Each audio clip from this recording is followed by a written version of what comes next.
Hey, welcome to Hearsays. I'm Paul, And I'm Patrick. and today we're going to talk about the curse of the bad film, essentially on actors and directors' mindsets. So essentially, if an actor or director is part of a bad film, obviously a director and actor would probably be part of a bad film.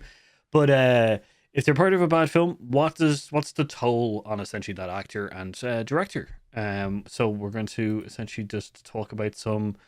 Well, we're going to talk about some bad films. So sorry, guys, but Yeah, we're it's also it's going to. not easy being part of a stinker, but I think it's interesting to consider not just the effect it has on their career, but on them and maybe other opportunities that they not maybe don't even get, but that they're afraid to take on. Yeah, exactly. So let's roll into it. So actors, okay, which is some of the things that like can affect an actor from being part of kind of a bad film is essentially that yeah, they're kind of typecast within their typecast or their reputation can be kind of damaged. So when I say typecast, I mean that if you are to do some kind of action packed movie kind of thing and you are still quite okay or good in the role, um you could end up hitting another one of those movies like that. You could be like, let's get him let's get Tom Cruise back in to do another action film and stuff like that, and then you know you could go against essentially what you want to do, which is to spread your wings and kind of do more stuff. But you can just end up just going like, next movie, next movie, next movie of this the same type of role, all because of one bad film that you were all right in. Yeah, the typecasting I think does affect people even more when they're let's say their bigger break turns out to be a lukewarm kind of maybe a little bit derided, but they were the best thing in it kind of movie. I think there's plenty. Action's a great place to find that because there are lots of action stars who've gone on to be able to show that they can act, and sometimes it takes a half a career before they get a chance to do so. But I think it can also happen in the musical and romantic comedy space. Like a lot of people think Jennifer Aniston can't act, and it's because they got overdosed on her from Friends. Mhm. But I trust me, search out her smaller roles. She's actually really she can act. But she was in a few kind of, let's say, below par, to be kind to them, romantic comedies, kind of out of her or in her friends' hiatuses or out of the friends' years. So there's one of the biggest names on the planet. And she's not massively respected as an actress when she probably should be. Yeah, that's the kind of thing because you've also got which is like comedy kind of stuff where it's like you're in a comedy that doesn't do that well and stuff like that, but you're then deemed as the comedy person. Mm. Even though like as you like you may want to go into more serious acting and stuff like that. It actually happened kind of to Chris Pine a bit with some Mm. action films with Star Trek and which had some of the which was I think it was one of the like Clear and present danger yeah, is what kind you're of in your mind. The yeah, kind of thing. Jack Ryan. Yeah, the Jack Ryan kind of thing. You get kind of typecast into a movie role like it, like like the action man kind of person, and it can be hard to kind of break out of that. And then when you do, it's going against type. So like, not only are once again you're fighting the reputation of a possible bad film, you're also then fighting against what people have deemed as your type of role, kind of thing. Like Yeah. Tom Holland, like although not being part of like he has been part of some bad films, Chaos Walking for one example, but it hasn't affected his career in the kind of typecasting way, but you can be typecasted outside of that as well because he's being typecasted as kind of a younger kind of like I would say a younger Ryan Reynolds character. Yeah. um Well, do you think, and I know we've got to move on from this particular part of the topic, but do you think that Tom Holland's a great example of has done really well in, let's say, the Sony Spider-Man movies and is beloved. Everybody loves him. But because a lot of his other projects have not hit home, even, some have been bad, some have been mediocre. Do you think that that's a good example of bad movies having a fallout? Even if you're having other good movies, people then start going, oh, well, you only work in that, rather than realizing, well, maybe it wasn't him.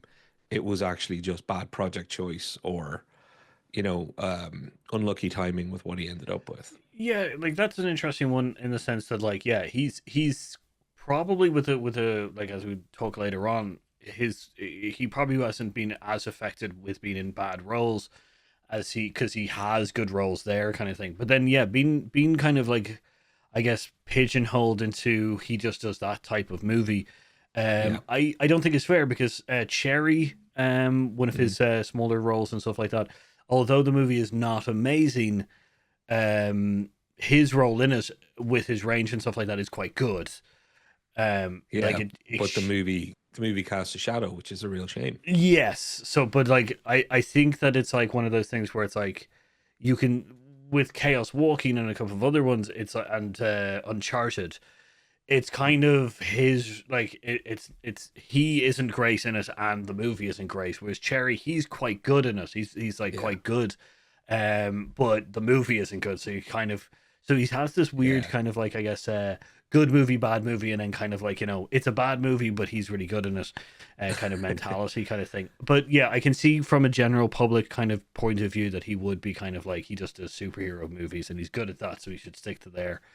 Which I don't think is fair, Yeah. especially with the Odyssey coming up with And Christopher Nolan's Odyssey. which, by the way, pictures out today. Matt Damon will be in it, which is pretty cool. Um, the really bad movies, though, Paul. Hmm. Like, what about the real stinkers? Like the award-winningly bad movies, I was in. like people who've how an Oh actor could be affected by being part of a movie that's an absolute laughing stock. yeah, Because the that can affect you terribly depending on how you deal with it. yeah. So the issue with the kind of like the I guess the razzle effect is kind of more the fact is that if you can play it like it can be a career killer in the sense that like if you have been deemed as part of the reason that the film isn't good, like, and I mean like really really bad as you said, you can be dead. That could kill your career. You can end up just there's plenty of TV, there's plenty of movie stars who've moved to TV, and I mean before the golden age of TV, they've moved to TV because they can't find another job in And movies because there are of it. those and there are those that have come back. Like Jennifer Lopez and Ben Affleck did, was it Gigli? I never watched it. I know it was critically planned. I think it won a Razzie. I don't think there was the contrition that was needed from them going, okay, hands up, it was a bad movie. So they both took a hit for a while. Whereas somebody like Halle Berry did Catwoman, and I think she went and picked up the award, Yeah, see to this. kind of go, yeah, that was rubbish. I got paid.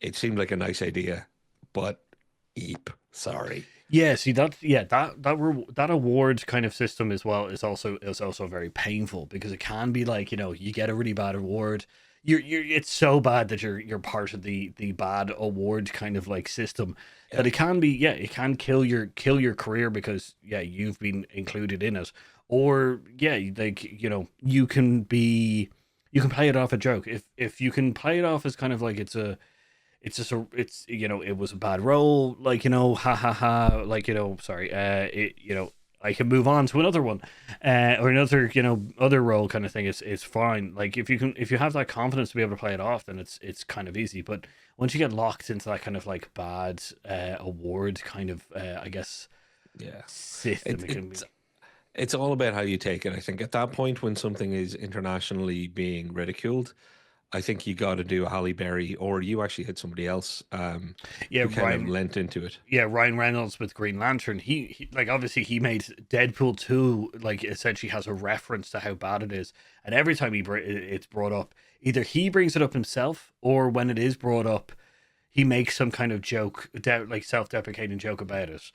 So like that's the other way that actors can kind of take on the stink of one of those Oh, roles. own your failures. Own your failures. But it's going to be tough on those people when if an actor is facing kind of ridicule that their performance was bad, not just the movie was bad as part of it. And I know there are actors who've come out and said, I considered giving up. I considered not going on. This was a dream project. It worked, looked really well on paper. On set, you couldn't tell that it was going to turn out to be this mess that it was. And an actor can be doing their best and not actually know. You know, that can be a challenge. Um, so yeah, it's that emotional toll as well as the public humiliation that I think often gets overlooked when these things are like, ah, they're movie stars, they'll be fine. You know, nobody likes the bad comments. So this is one of the things that I have to say about this is this kind of mentality is that it generally affects newer actors a lot, like newer actors, or there are specific actors who have taken a lot like onto themselves, as in like they want to really succeed with this kind of career, and they've kind of like built it up and stuff like that as much as they can. Um, but yeah, no, it can be very difficult for an actor to kind of up and coming actor to have their first outbreak movie to be like a dud. It can be very hard Yeah. with them kind of getting over that or having that confidence to be just like, I need to get back on the horse even though this is bad. Because the first thing you're going to ask yourself if it goes bad is, am I the cause? Or am I cut out for this kind of like, am I cut out for this kind of role or kind of like career kind of Yeah. thing? Actually, one of the most recent ones is which was Jacob Elrod. He was in I think he's in Euphoria as well, which is Okay. he is nearly being broken by essentially bad reviews and stuff like that before, Oh, wow. kind of thing. Even though he's in one of the biggest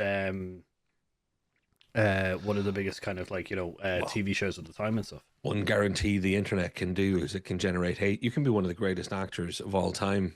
You know, you can be Meryl Streep, you can be Tom Hanks, and you'll still find a bunch of people willing to say that they're terrible or even just worse things about them personally and trying to bring their family or some other part of their lives into it all.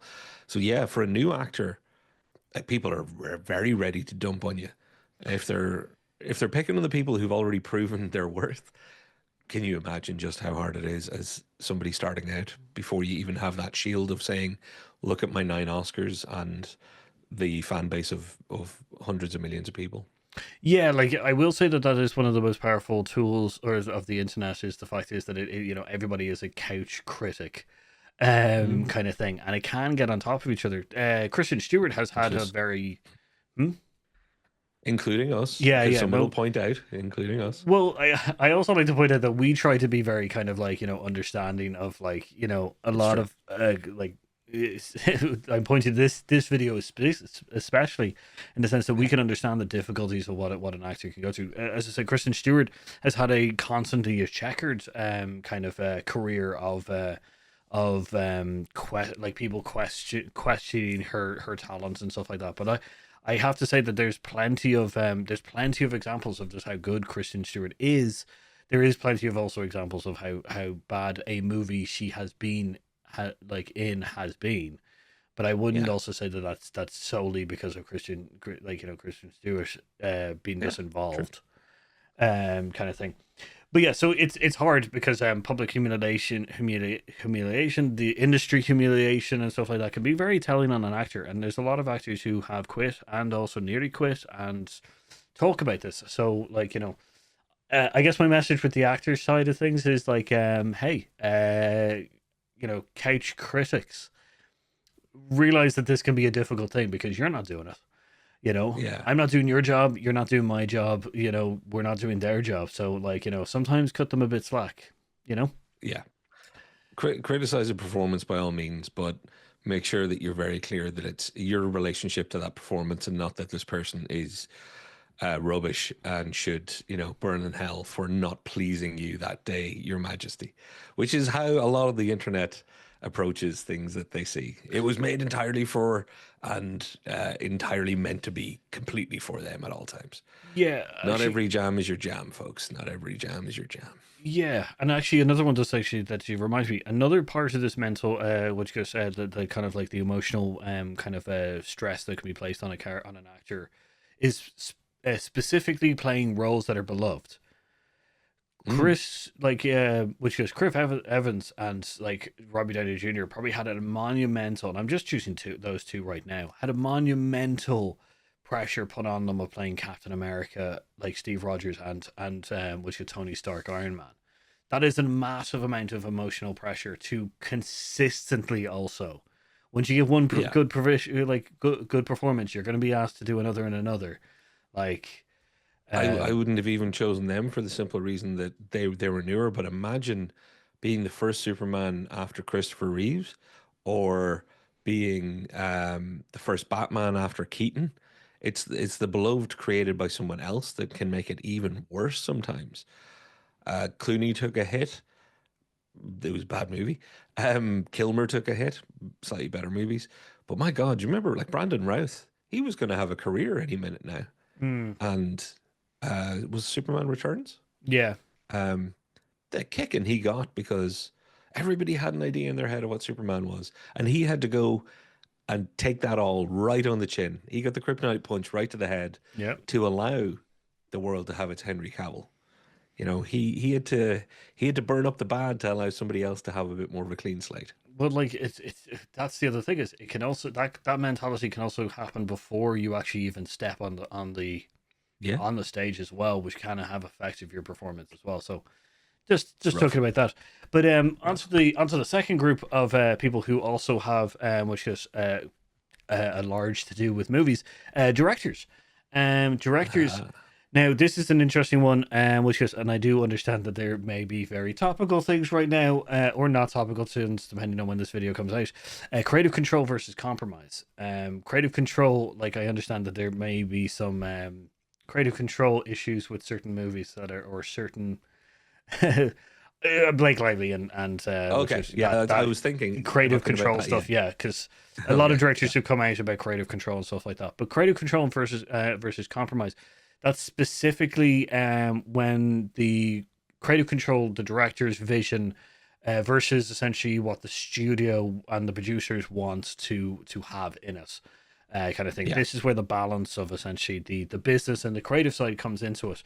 And sometimes when the balance tips over to one side or the other, you can have an absolute sinker. And I want to say that it can tip in both ways Yeah, of because course. uh, Thor: Love and Thunder, looking at you going like that is a complete creative control. That is a producer and studio taking their hand off the wheel, and you get too much of a good thing and stuff like that. So that's just one movie of kind of things. So you're saying Taika Waititi was high on the Coke and Skittles, and by Coca-Cola and Skittles, running around just a little too free-handed there, you think, in I Thor: Love and Thunder? Yeah, I think he had a lot more creative control. I think because Ragnarok was so popular, and also Yeah. Taika Waititi was, I love that. Uh, Taika Waititi was so kind of up and coming kind of director that he was given a lot of free reign with that movie, and that's where the creative control can like Yeah. overbalances. But then we've And had again, Patty Jenkins. People forget that Wonder Woman was the most successful, female-led superhero movie in the history of time. And then Wonder Woman 1984 essentially stomped all over that. People don't think positively about Wonder Woman.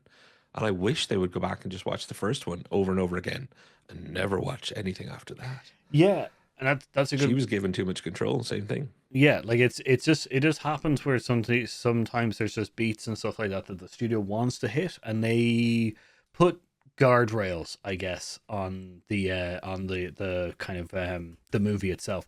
But then again, Yeah. you can have movies that go over the other side where they're done by committee, and essentially they just turn out to be an absolute kind of like bog standard slop movie. Because the studio has gotten too much involved, kind of thing. But with those kind of two balances, with the creative control and the compromise part, one of you is going to get blamed. And the problem is that most of the time it will be the director. The director gets blamed, even though it is that the creative control was taken out of their hands, Yeah. and the They're the studio. captain of the ship, so they take it all right on the chin. But it's not sometimes fair Oh, of course, yeah. because when the problem is that the big studio can hide behind the fact that they are the director. It's just like, yeah, well, Yep. he's the director. It's like, yeah, but you try to put a gigantic metal spider in this movie, and like which is a very Thank you, Kevin Smith, for that story. Anybody who hasn't seen it, just Google Kevin Smith, Wild Wild West, gigantic metal spider. yeah, It's a story worth hearing.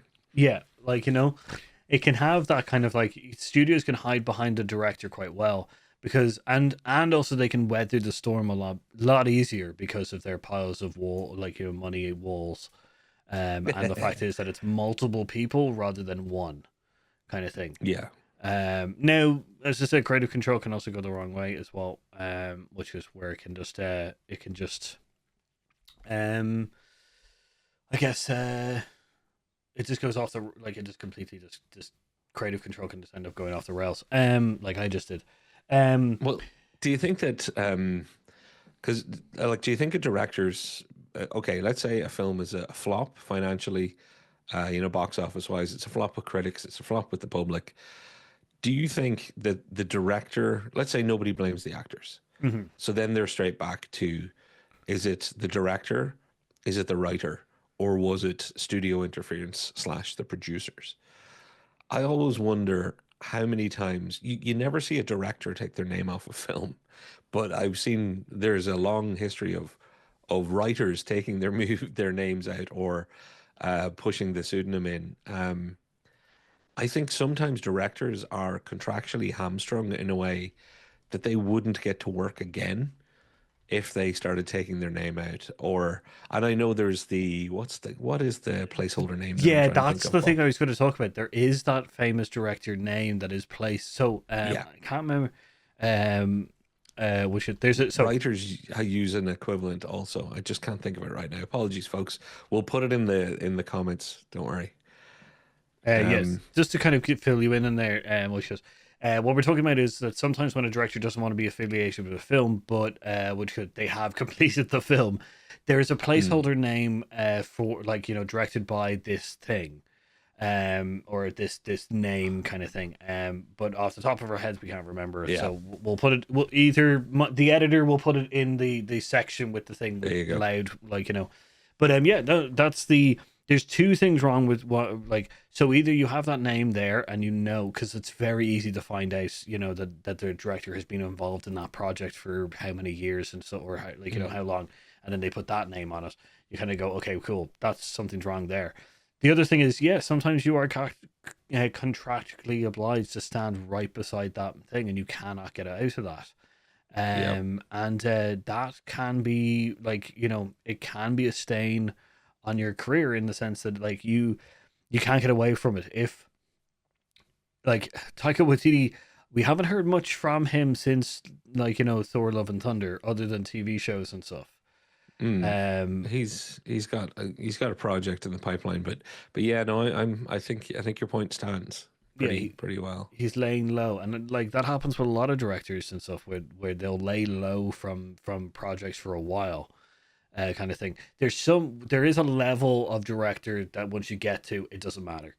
You have more good, movies. Like it may affect you, it may as the director, it may affect you, but it won't affect your Yeah. career because you've probably like Steven Spielberg or I was going to say Steven Spielberg can pump out a dud now and again, no one cares. But Martin Scorsese can't keep pumping out mediocre stuff because there's one of the all-time greatest revered directors who we may have to do a whole episode on the slide from untouchable to touchable.